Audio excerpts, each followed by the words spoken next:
Halo teman-teman, ketemu lagi di channel kami Investasi Kesehatan. Kali ini kita akan membahas tentang persalinan spontan dengan induksi atau augmentasi.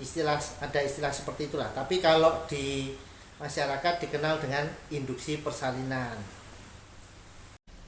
Hai teman-teman semua, ketemu lagi di channel Investasi Kesehatan. Sebelum kita mulai pembahasannya, jangan lupa untuk subscribe ya, supaya kami tambah semangat untuk membuat video-video selanjutnya yang penuh ilmu dan mudah-mudahan bermanfaat bagi orang banyak. Oke, tanpa berlama-lama lagi, langsung aja kita bahas materinya. Salam sehat sampai tua. Cekidot. Halo teman-teman, ketemu lagi di channel kami. Kali ini kita akan membahas tentang kelahiran normal. Kelahiran normal ini dalam tanda kutip ya. Nanti kita akan bahas berikutnya tentang kelahiran normal seperti apa. Dengan induksi persalinan atau bahasanya dirangsang gitu ya. Jadi induksi ini sebenarnya macam-macam kalau di dunia kedokteran. Tetapi kalau bahasa di masyarakatnya ya dirangsang atau diinduksi gitu. Nah, kita bahas dulu tentang persalinan normal. Nah, persalinan kenapa tadi saya di awal saya membahasnya bukan persalinan normal, tetapi persalinan spontan. Jadi, bedanya adalah persalinan normal itu adalah sesuatu persalinan yang spontan. Kemudian dengan hasil akhir, ini rangkumannya aja ya. Persalinan yang spontan dengan hasil akhir semuanya dalam kondisi baik-baik saja dan untuk selanjutnya tidak ada komplikasi. Nah, tetapi kalau yang dimaksud di masyarakat persalinan normal ini adalah persalinan spontan itu. Jadi, persalinan dengan kekuatan ibu sendiri. Tetapi sebenarnya ya kalau namanya sudah dilakukan induksi persalinan, maka dia bukan lagi persalinan spontan karena ada intervensi dari induksinya ini. Jadi, istilah ini memang agak rancu. Nah, kita bahas sekarang tentang persalinan dengan induksi ya. Jadi pada kasus-kasus tertentu, misalnya pada persalinan yang macet atau persalinan lewat waktu yang tidak kunjung mules-mules, atau pada intinya powernya itu kurang. Jadi saya ulang lagi ya, apa yang menyebabkan persalinan itu bisa berjalan dengan baik? Ada yang namanya 5P. 1. Power itu adalah kekuatan kontraksi, kekuatan ibunya, kekuatan otot. 2. Passage itu adalah jalan lahir. Yang ketiga adalah P adalah passenger itu adalah si bayinya ini sendiri. Yang keempat adalah penolong ini adalah ya penolongnya bidan, tenaga kesehatan ataupun malah dukun gitu ya. Yang kelima, P adalah psikologis pasien. Nah, yang kita mau bahas ini dengan induksi ini atau dirangsang ini adalah P pertama ini, yaitu power. Nah, ketika persalinan tidak ada powernya, tidak ada tenaganya, tidak ada kontraksinya, maka yang kita lakukan adalah membantu dengan obat-obatan dengan tujuan supaya timbul kontraksi. Nah, itulah yang dimaksud dengan induksi atau augmentasi dalam persalinan. Jadi, proses perangsangan persalinan ini bisa dilakukan dengan beberapa cara. Tetapi yang paling populer di dunia kami adalah dengan menggunakan obat tablet, entah mau dimasukkan dari jalan lahir, tablet yang diminum. Bisa dilakukan dengan dua cara itu, atau bisa juga dilakukan dengan memberikan obat di dalam infus, kemudian tetesannya diatur. Nah, bagaimana caranya melakukan induksi ini? Jadi induksi ini seharusnya sebelum dilakukan, maka kita melakukan yang namanya CTG, kardiotokografi. Jadi aktivitas bayi, kontraksi dari rahimnya ibu, dan kondisi jantungnya bayi itu dimonitor selama sekitar 30 sampai 40 menit. Kemudian kita lakukan analisa dari situ sebagaimana kondisi kebugaran si bayi, si janin, dan baru kita memutuskan apakah boleh dilakukan induksi augmentasi atau boleh dirangsang atau tidak.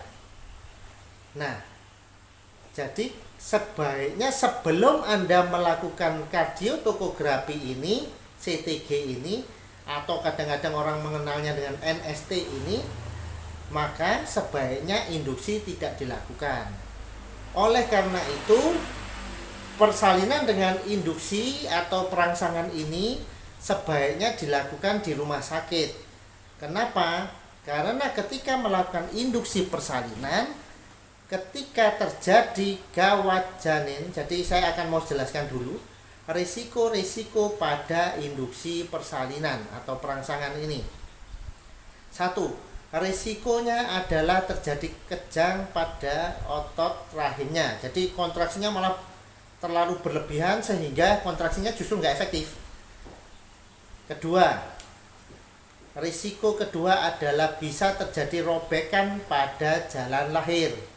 Pada jalan lahir itu mulai dari jalan lahir yang paling luar, nih vulva, sampai bahkan di rahimnya, namanya ruptur uteri. Itu risiko kedua.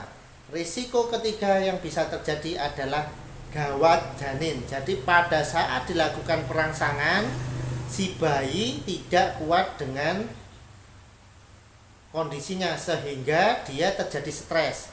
Dia akan berak di dalam perut, kemudian terjadi ketubannya jadi hijau. Nah, ini adalah risiko-risiko terjadinya kegawatan pada perangsangan persalinan. Lalu kalau misalnya terjadi gawat janin dan sebagainya, dalam waktu 30 menit itu kita sudah harus bisa melakukan seksio sesarea atau operasi sesar. Nah, oleh karena itu, bila kira-kira Anda tidak memungkinkan dalam waktu 30 menit Anda melakukan sesar, bila ditemukan tanda-tanda kegawatan, maka fasilitas tersebut sebaiknya tidak melakukan induksi atau perangsangan ini. Terus bagaimana tingkat keberhasilan perangsangan persalinan ini? Tingkat keberhasilannya ini sangat tergantung dengan namanya pelvic score. Ya, kalau di istilah kami pelvic score itu adalah scoring yang kita lakukan sebelum kita melakukan induksi atau perangsangan ini. Nah, pelvic score ini makin tinggi nilainya, makin tinggi keberhasilannya. Tetapi secara umum kalau di rata-rata keberhasilannya sekitar 60-70% induksi persalinan ini. Jadi patut untuk dicoba dan diusahakan untuk persalinan spontan lewat pervaginam. Ya. Jadi induksi ini atau perangsangan ini sangat, asalkan dia memenuhi persyaratan, maka dia sangat dianjurkan karena keberhasilannya masih cukup tinggi. Nah, kalau kita tadi ngomong keberhasilan, tentu kita ngomong kegagalan. Bagaimana kalau induksi gagal? Jawabannya sesar. Dilakukan operasi sesio sesarea. Kemudian kenapa kok gagal? Jawabannya adalah 5P yang tadi. Jadi misalnya P-nya power kita tambah, ternyata ibunya kelelahan. Akhirnya yang terjadi adalah meskipun powernya ditambah ya tetap aja nggak bisa nambah. Kedua ya mungkin dari panggulnya. Ketiga mungkin dari posisi bayinya tidak betul-betul ubun-ubun kecilnya yang di depan. Mungkin dia agak miring atau seperti apa. Nah, ini bisa menyebabkan kegagalan induksi persalinan.